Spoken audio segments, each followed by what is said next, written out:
আমরা ওসমান হাদির পক্ষ থেকে কোনো পারিবারিক আর্থিক সহযোগিতা চাই না, কোনো অনুদান চাই না, শুধু একটাই চাই, ওসমান হাদির অসমাপ্ত বিপ্লবকে আপনারা সমাপ্ত করবেন। ইনকিলাব মঞ্চের আহ্বায়ক প্রয়াত শরীফ ওসমান বিন হাদির ভাই ওমর বিন হাদিকে যুক্তরাজ্যের বার্মিংহামে অবস্থিত বাংলাদেশ সহকারী হাইকমিশনে দ্বিতীয় সচিব পদে চুক্তিভিত্তিক নিয়োগ দিয়েছে সরকার।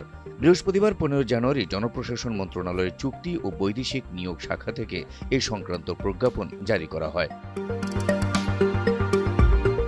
প্রজ্ঞাপন অনুযায়ী ওমর বিন হাদিকে যোগদানের তারিখ থেকে পরবর্তী 3 বছর মেয়াদে এই পদে নিয়োগ দেওয়া হয়েছে। রাষ্ট্রপতির আদেশক্রমে জনপ্রশাসন মন্ত্রণালয়ের যুগ্ম সচিব আবুল হায়াত মোহাম্মদ রফিক 15 জানুয়ারি এই প্রজ্ঞাপনে সই করেন। আরএফএল গিজার মানে চটজলদি পানি গরম, বিদ্যুৎ বিল 20% কম। আরএফএল গিজার, উষ্ণ পানির পরশ। জনস্বার্থে জারি করা এই আদেশে বলা হয়েছে, নিয়োগের অন্যান্য শর্তাবলী সংশ্লিষ্ট চুক্তিপত্রের মাধ্যমে নির্ধারিত হবে।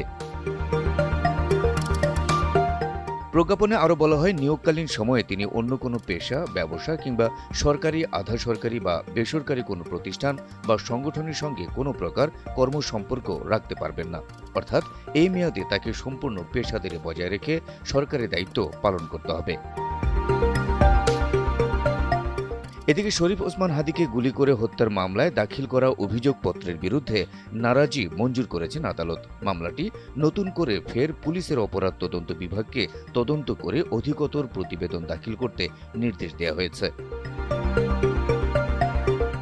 প্রসঙ্গত, ত্রয়োদশ জাতীয় সংসদ নির্বাচন ও গণভোটের তফসিল ঘোষণার পরদিন 12 ডিসেম্বর বেলা 2:20 দিকে ঢাকার পুরানা পল্টনের বক্স কালভার্ট রোডে ওসমান হাদিকে মাথায় গুলি করে দুর্বৃত্তরা।